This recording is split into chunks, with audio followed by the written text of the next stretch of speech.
Saudara, usai jeda kami akan kembali dengan informasi peluang ekspor nikel Indonesia ke Amerika Serikat era Donald Trump akan kembali usai jeda.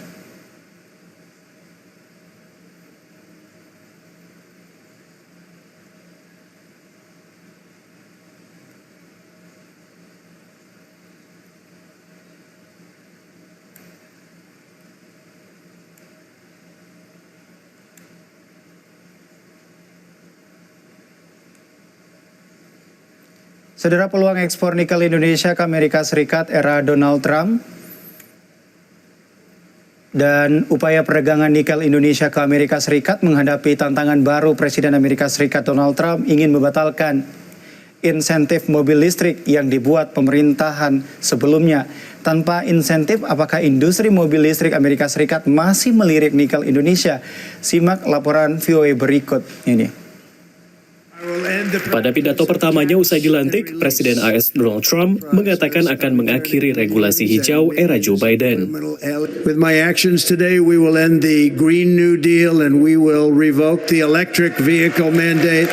Pada era presiden sebelumnya, Amerika meloloskan Undang-Undang Pengurangan Inflasi AS atau Inflation Reduction Act yang memuat subsidi pembelian mobil listrik. Namun Trump bertekad membatalkannya. Pada hari pertama menjabat, dia mencabut peraturan turunan dari undang-undang itu. Sementara pembatalan keseluruhan undang-undang tetap harus lewat Kongres AS. So he would have to go back to Congress, ask them to repeal part of the IRA, and then sign that bill into law. And I think really right now, because the Republicans have such a slim majority in both houses of the Congress, controversial things are going to be really difficult to do. Meski Partai Republik pendukung Trump juga menguasai DPR dan Senat, mereka belum tentu satu suara. Karena banyak wilayah yang mereka kuasai justru mendapat banyak kucuran proyek dari undang-undang tersebut. The president's standpoint, it's something he's liked to criticize in the past, and despite some concern from some people about previous statements about repealing the IRA, I don't think it's really going to be possible because too many people are benefiting from it, even within his own party.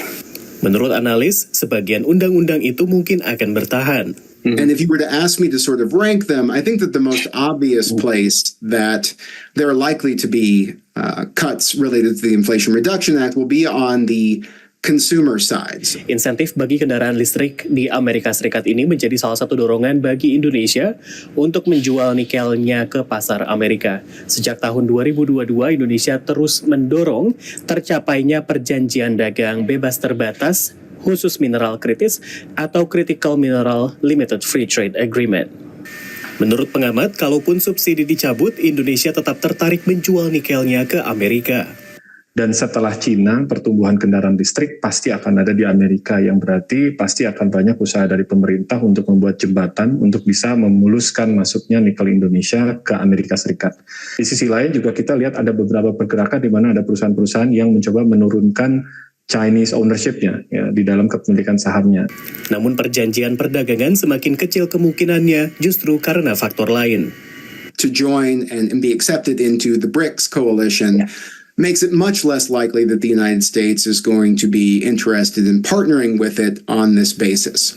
Donald Trump sendiri telah mengancam tarif bila BRICS beralih dari dolar. Sementara Menlu pilihan Trump, Marco Rubio, juga selama ini menjadi kritikus keras terhadap BRICS. Dari Washington DC, Rio Tuasikal, VOA.